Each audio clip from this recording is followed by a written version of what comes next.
Welcome to the Bad Girls on Business, the podcast that makes business more fun so you want to do more of it. Here are your hostesses with the mostesses, Jenny Bellinger, Virginia Muskies, and Michelle Nedelec. Hey everybody, welcome back to the Bad Girls on Business podcast, where we are going to bring you a whole lot of business savvy with just a little bit of sass. I'm the referral diva, Virginia Muskies, one of your hosts. And I'm Jenny Bellinger, your direct sales dom. I'm going to help you whip that business into shape. I'm Michelle Nedelec, your mistress in business, helping you get it up and keep it up. And we are here today with Sam Silverstein. He is an accountability and leadership keynote speaker with a mission to empower people to live accountable lives, transform the way they do business, and to thrive at extraordinary levels by challenging leaders to shift priorities, cultivate an organizational culture, and inspire both individuals and teams to take ownership in fresh and results-producing ways. Sam is helping companies dramatically increase productivity, profitability, and growth. Global Gurus has named Sam Silverstein as one of the world's top organizational cultural professionals. He is the creator of Pivot, the preeminent course designed to help individuals discover their purpose, mission, and non-negotiable core values. Sam Silverstein, welcome to the podcast. I've never received an introduction quite like that, with that tone, inflection, and sincere depth. I am moved, Virginia. The sincere sex appeal of it all, Sam. The sex appeal of it all.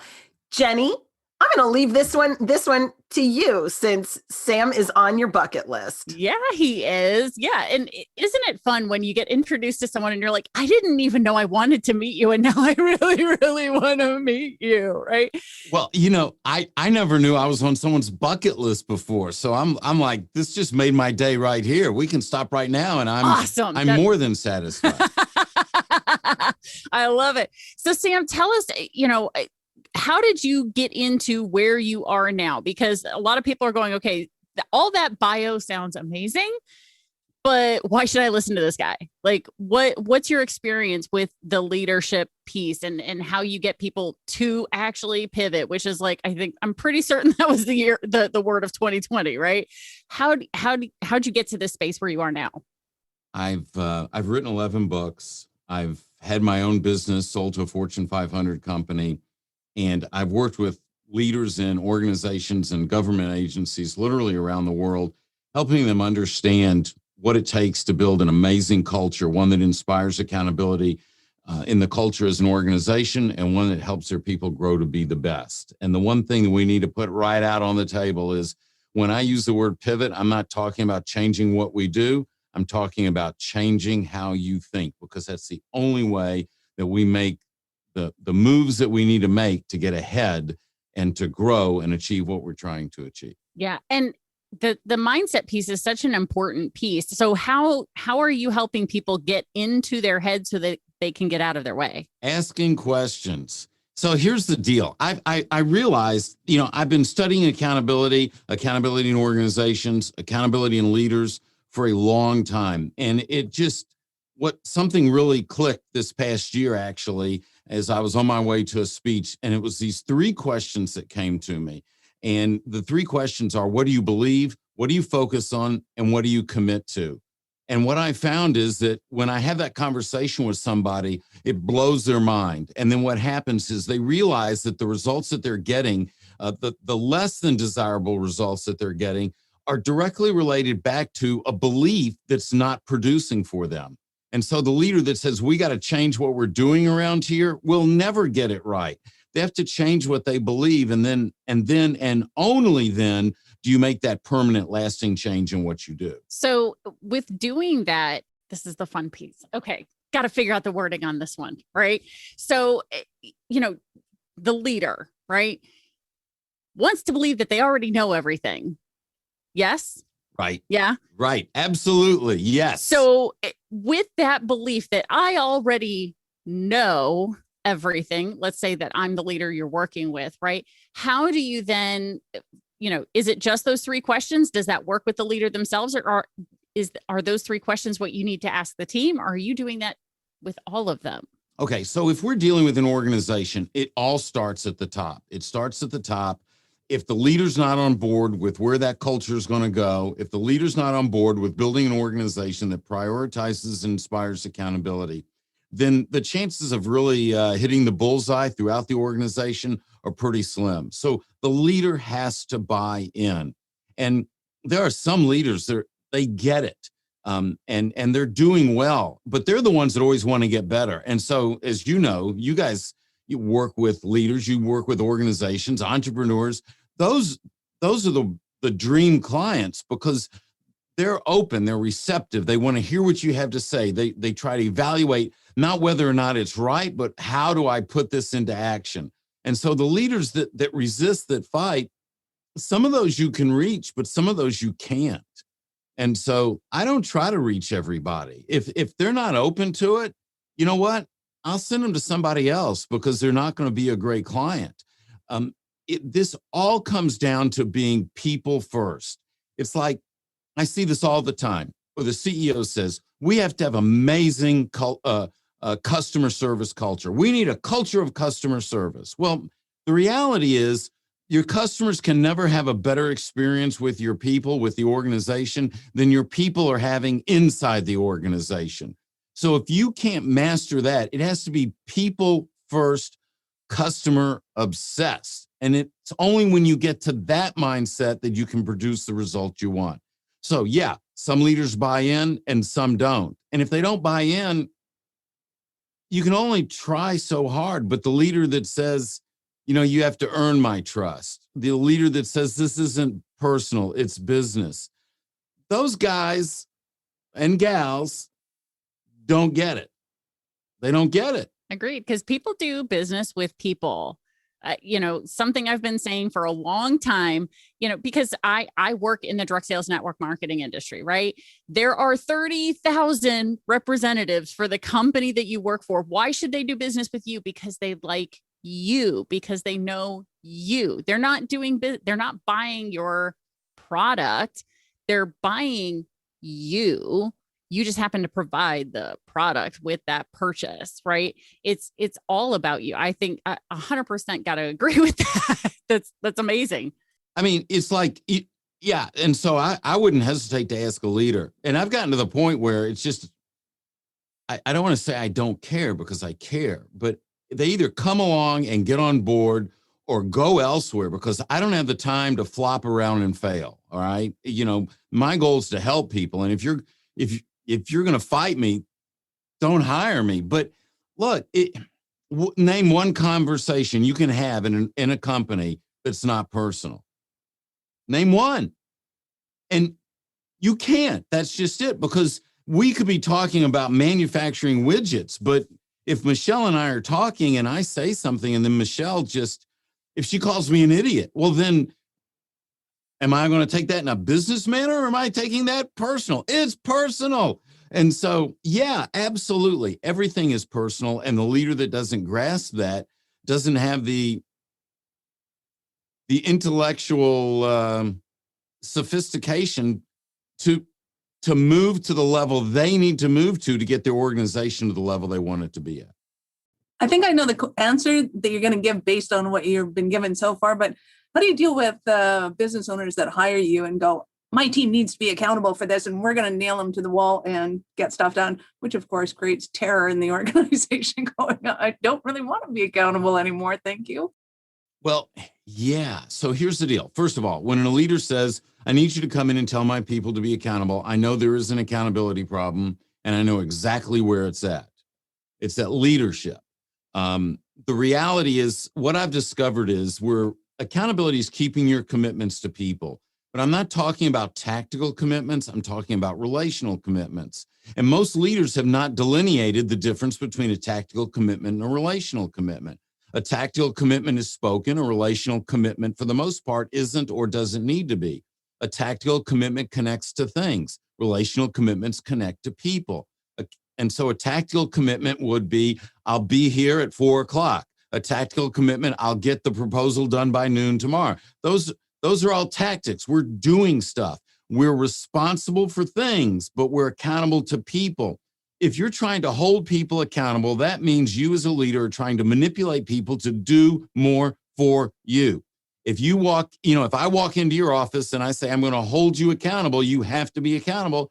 That'll work for about 60 minutes. But after that, you're going to say, bug off, So the leader's supposed to inspire their people to want to be accountable because the leader's accountable to them first.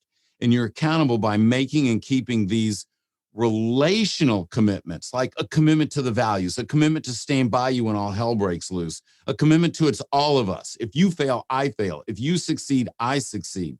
How many leaders have we seen that are like, well, if I succeed, you succeed, and they got it all backwards. And so you do not holding people accountable is like putting a gun to their head. Who wants that? And so there does have to be a re-education, and some of them buy in and a lot of them don't. And so if they don't buy in and they don't come around, move on. One of the things that I think is so key about what you're saying, Sam, and in the organizations that I coach, I hear this all the time. Well, nobody is keeping X commitment. Nobody is keeping Y commitment. Everybody is failing to blank. That's a pile of crap, isn't it? Well, you know what my number one retort to that is? Tell me. And you are part of nobody. You're also part of everybody, and you are somebody. So my question to you is, if I were going to evaluate your performance by the same standard that you are holding others accountable, then what would I find? What would I find? And rarely do I find someone, they'll say, well, I'm performing. And then I'm like, okay, to what end and how? And if you're performing at such a high level, how come no one's performing with you? Well, exactly. And so the person that says, well, so-and-so isn't doing this, or, my boss isn't living the values. Why should I live the values? And all of a sudden I'm like, oh my gosh, we're back in 5th grade. Middle school management. Grow up. Look, there's 2 major problems that I see in business today. I think it boils down to 2 things. 1, we don't fire people fast enough. If you're not doing your job, if someone's not doing their job, now this is assuming that you've trained them, you've given them the resources, you're not getting in their way. They have not just the responsibility, but the authority, all that good stuff. And they're not doing their job, fire them. Why do you let them stay? I'm at some petrochemical company in Houston with 24 leaders out of this organization. And we were having a conversation and they all bust out laughing at something. I said, what's so funny? Oh, so-and-so never gets his stuff done. I said, so what do you do? Well, we go into his inbox, we take it, we do it ourselves. I said, great. Do you take his paycheck too? And they're like, no. Well, why are you paying him? Why would you keep him around? Why do you reward that kind of behavior? So basically what you're telling me is, here in this organization, we don't have to do our work. That's insane. The other problem in business, we don't fire companies fast enough. Look, if the culture sucks, find a company where it doesn't. If the leadership sucks in an organization, find a company where it doesn't. And then turn around and plot your exit. I don't want anybody leaving their children hungry at home. I'm not saying get up and quit and don't have income, but there's a lot of great companies. There's a lot of great leaders out there. If people would move to those organizations, then the other ones would get the message, you know what? I can't act like this and keep my organization together. Now, I'm sorry if I'm not bringing enough emotion to this today. I will try and get my energy up for you. I know you are flat and boring today. You need to get it up, Sam. You need to get it up. We really are expecting more performance out of you here. Back to what I was going to say. One of the things that I find that's really important, because I do have your book and I have had the chance to do my first run through, is this idea of you can't fire somebody fast enough if you don't know what you believe, what you commit to, and what you're focused on.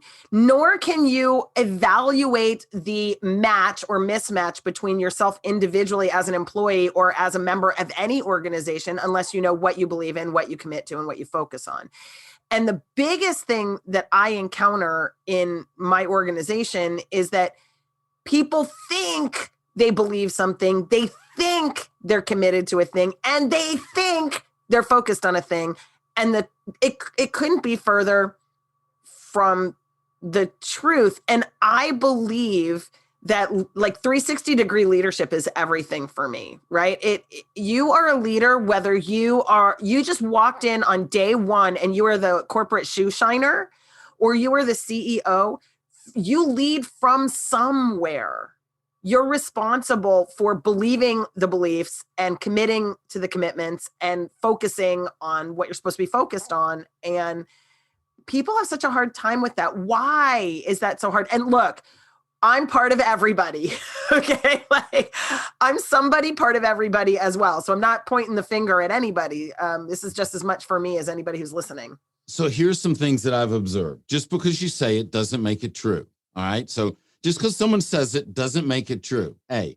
B. Just because it's on a website doesn't mean it's real either.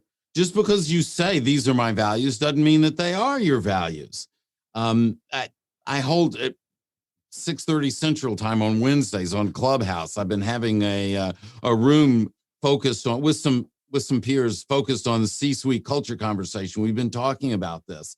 And the question of the day was, so what happens when the culture doesn't match the website? You know, leaders that first of all, half the time it's the marketing department that comes up with the values because it's a marketing project. Well, that's nonsense. What do you really believe? You have to know what you believe as an organization.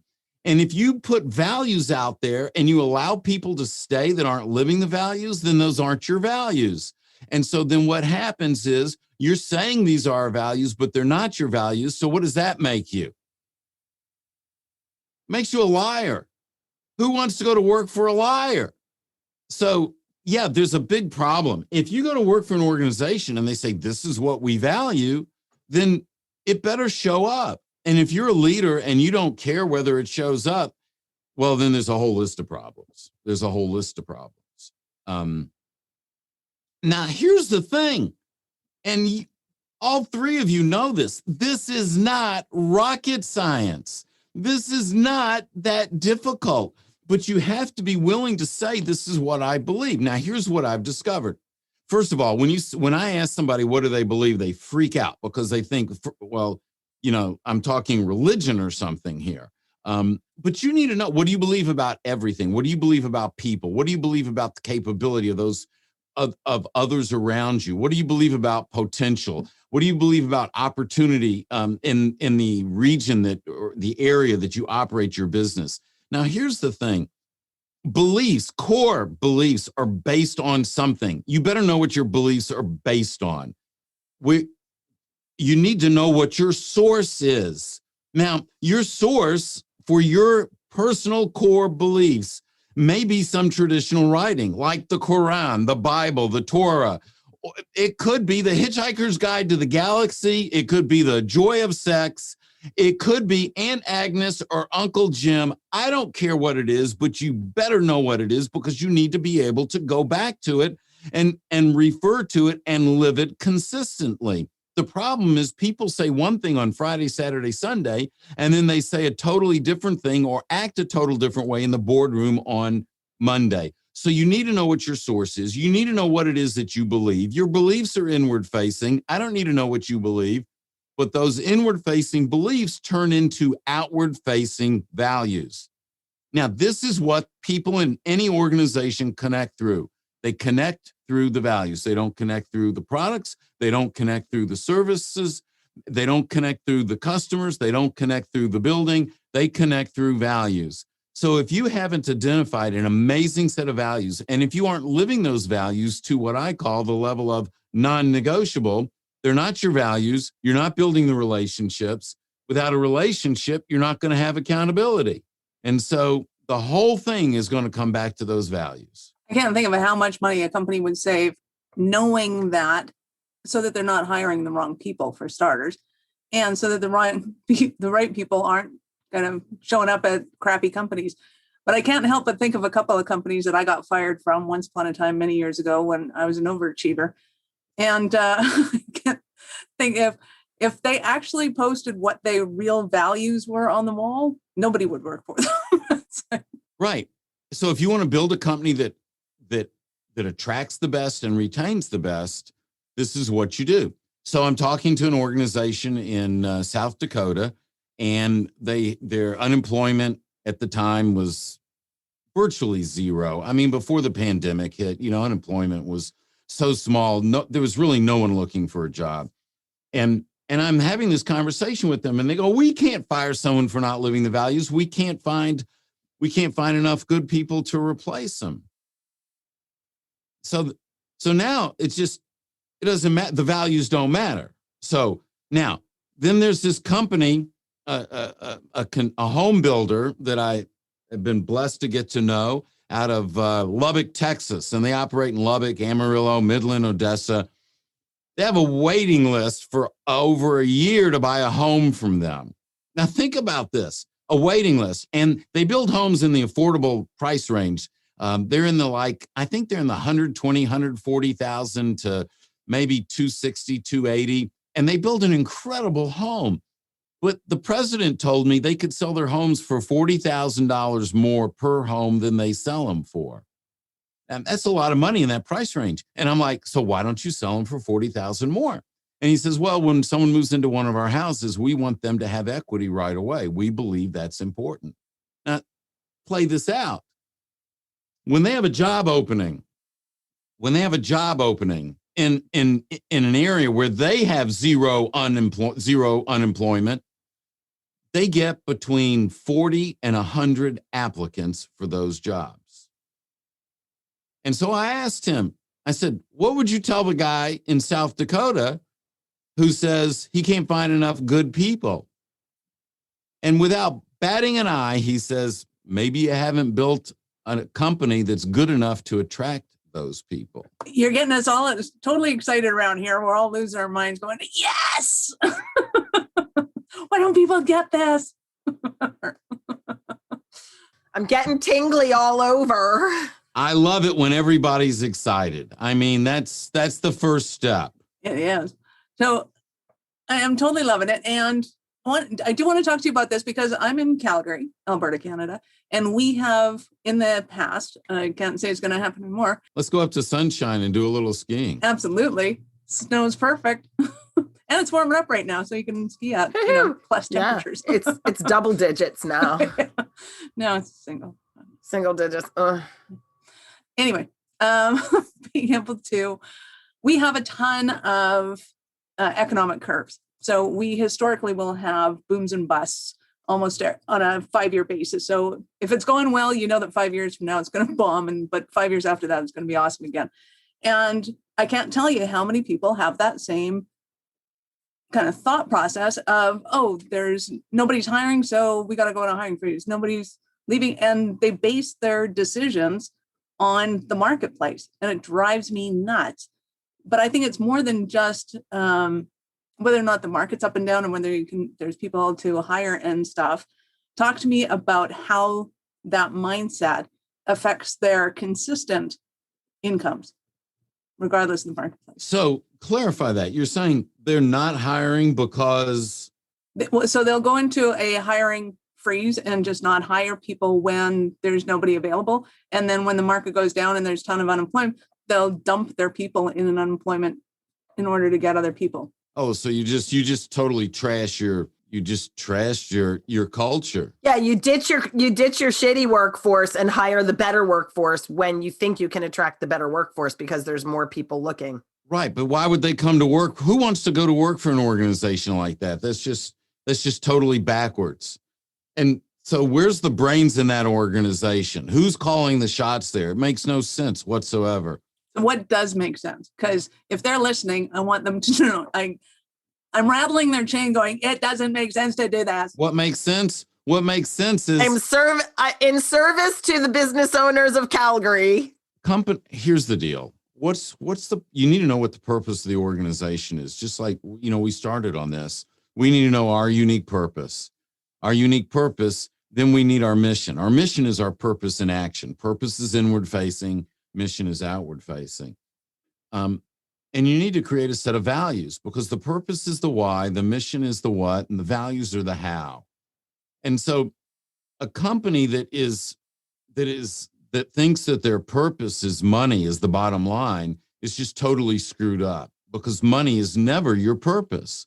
Now, You need to make money to survive, to stay alive, but that's not your purpose. It's kind of like, we need to breathe to stay alive, but breathing is not my purpose, but it's something I have to do. Making money is something you have to do. But the leader that's not focused on the purpose and the mission, and through that, and now the purpose is always stated in the service of others. It's not things, it's about service.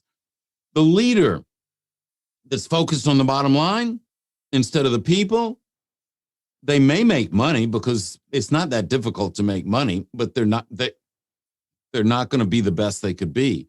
The leader that focuses on the people, make sure that the people are successful, make sure that they know the dreams, the aspirations, the purpose, the unique purpose that their people identify with, and help them achieve that.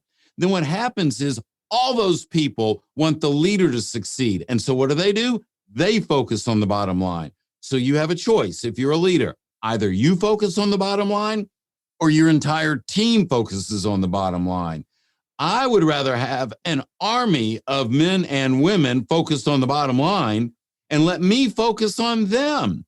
But if you don't have the emotional intelligence to graduate to that way of thinking, you are always going to struggle because you're going to think you have to do it. You're going to think it's all about the bottom line. And the reality is your business is all about people, no matter which way you look at it. Keep it about people. Let them take care of the bottom line. One of the most, I was looking through some of the vision statements and the affirmations that I wrote in 2020. And Jenny, you may just appreciate this. I had made the decision that I would move from entrepreneur to enterprise leader, and stop doing things by myself. And I was going to learn. I was going to learn the people thing. I was going to learn to listen. I was going to learn to ask good questions. It's been a complete and total shit show. It's been really hard. I'm getting there. Hallelujah. Amen. My team is really happy. But the other thing that I said that I thought was really interesting that might be relevant to this conversation is my team deserves great colleagues. I will not fuck that up. You could put that on the wall. I mean, look, I've walked into organizations. When I wrote Non-Negotiable, and I don't know, Virginia, if you had that book or not, but it's about a bank out of Amarillo, Texas called Happy State Bank. True story, real bank, didn't make that up. They were founded in Happy, Texas, the town without a frown. You can go to Google their website. When your name is Happy, Texas, you get to say that kind of crazy stuff. But bottom line, walk in. This place does amazing. In the last 30 years, the value of their stock has never gone down. I walk in. I interview 100 people. And what do I hear? I'd rather die than let the CEO down. I work harder here than any job I've ever had, but I love it. When you start hearing that kind of, and you walk in and you look around and it's like the most peaceful place. Well, that's because Virginia, back to where you were, they don't hire people that aren't going to get along. They hire people that are going to get along because they hire them to the values. And if they're not living the values, they allow them to go elsewhere. We started truly.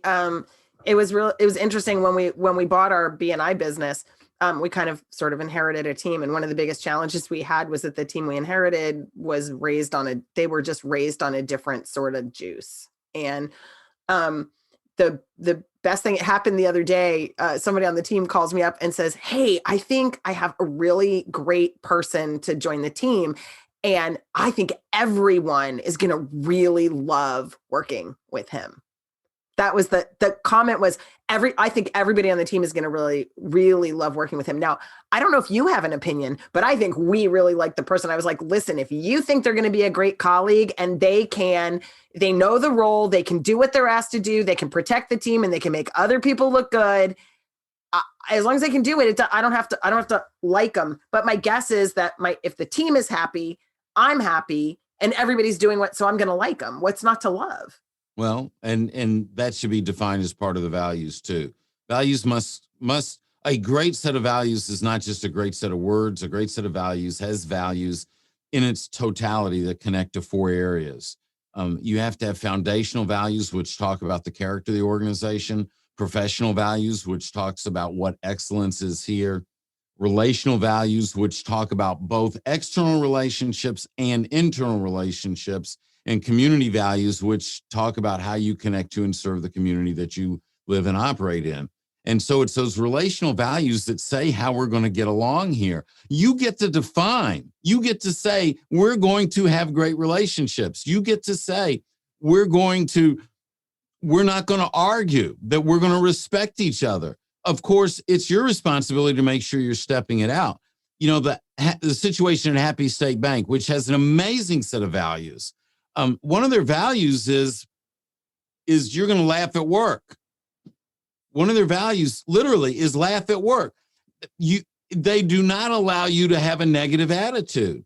If they have every employee gets 1 day a year. They call it a crappy day. You get to call in and not come in. You say, you call in, I'm taking my crappy day. I'm in a bad mood. I am not going to bring that into the bank. And they will let you go if you have a negative attitude. They won't let you stay.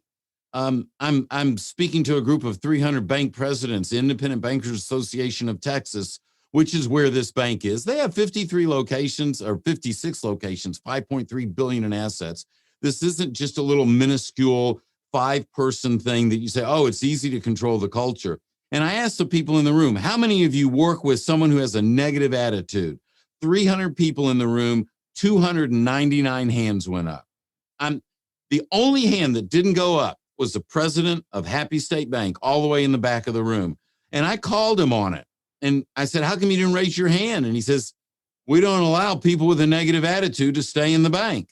It's that simple. Leaders have the ability to control that, but they have to exert their common sense, hire to the values, fire from the values, make the values real. Don't make them a lie on the website.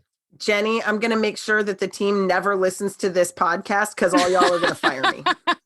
Good luck with that. But okay. I just been had. So, all right. You got a question, Michelle? I do, because one of the things that you are a proponent of and you teach is to inspire as a leader.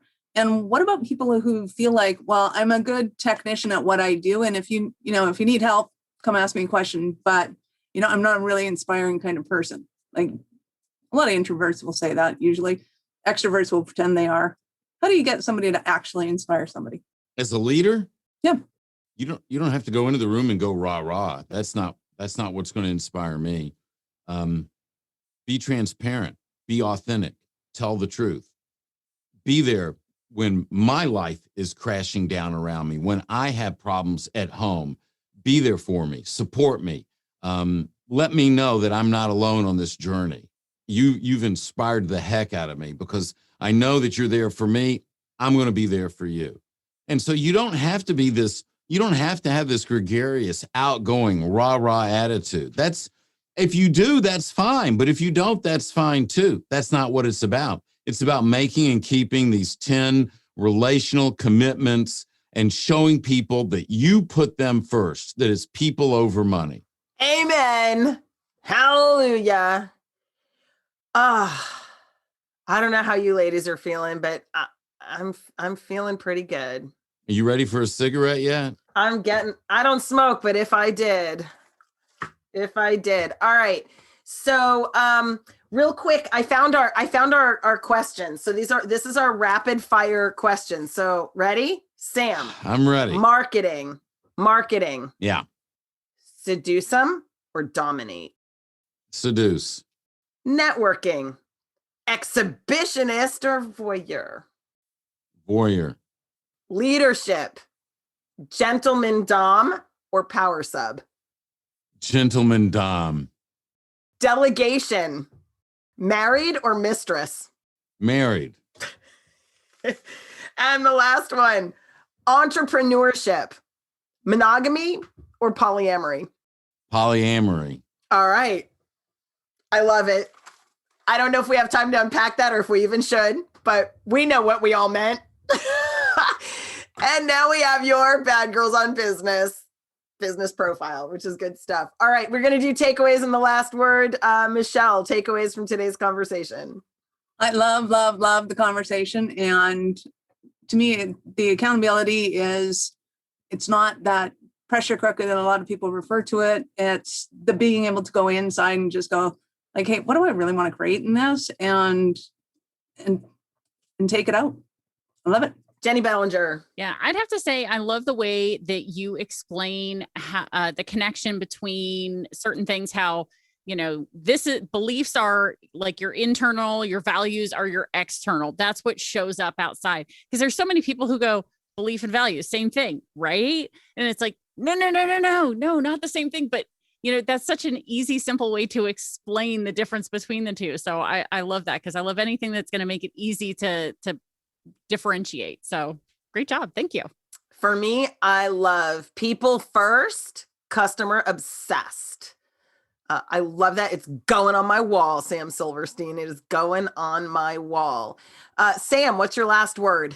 Accountability is about keeping your commitments to people. Those commitments are relational commitments. When we're always looking to give to the relationship, build the relationship, and looking to help people discover their potential as the leader, then what's going to happen is they will want to be accountable and you will move mountains. All right, ladies, I think we're wrapping up another. I know it's so sad that it has to end. I'm ready. Let's go again. It's so sad. Let's go again. We can. We can look forward to the next time, She wants more of you, Sam. Jenny wants more of you. Yeah, can we go again? All right. Yeah. All right. I wouldn't kick them out of my business on a cold night. Hey, everybody, thanks so much for listening to the Bad Girls on Business podcast. Hey, head over to the Bad Girls on Business podcast website, badgirlsonbusiness.com, and get our free goodies. Unlock that treasure chest and find our Easter egg when you get a chance. Sam, do you have presents for us? We'll hide an Easter egg on our website for you. Oh, absolutely. I've got a free accountability quiz. That's available at How do we get it? amiaccountable.com. All right. Takes about 2 minutes. And through that experience, you'll discover what those 10 relational commitments are, see how you're doing. And if you're coming up short in one or two areas, you'll know what to work on. Amen. And we all want you to work it. All right. So Bad Girls on Business, we're saying goodbye, and make sure that you head over to our website. And don't forget to subscribe, rate, and review. Until next time. Thank you for listening to the Bad Girls on Business podcast. Don't forget to check the show notes for any links mentioned in this episode and for additional contact information about the guest or our hostesses. If this show got you going, we'd love to hear about it when you subscribe, rate, and review the show on Apple Podcasts or wherever you get your podcasts. Can't get enough of the direct sales dom, the referral diva, or your mistress in business?